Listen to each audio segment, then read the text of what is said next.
So again, Philadelphia has a great need for Section 8 housing. So that's number one. There are, as I mentioned, peculiarities to deal with Section 8 housing. For example, if there's a problem with the property, you can easily get into abatement and not receive rent from the government for Section 8 housing. And one of the ways we avoid that is creating everything new. So these are brand spanking new properties. Nothing is going to go wrong.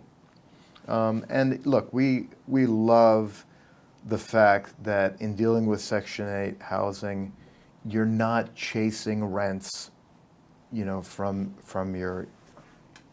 your end user, the renter. You're getting it straight from the government, and they're like clockwork. As long as the property is in the condition it's supposed to be in, you get your check every month like clockwork. Okay, and you have a whole, and obviously, there will be evictions, right? But from what I understand from our last conversation is that it doesn't take that long. Philadelphia is a great market in that I can go through the eviction process in 60 days.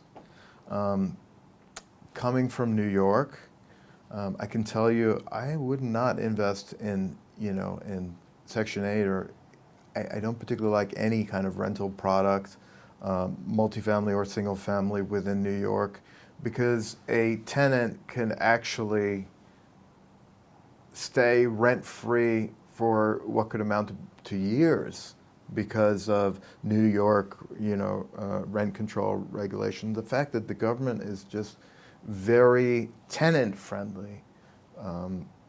Philadelphia is a little bit substantially more landlord-friendly than many other markets like New York. Sure.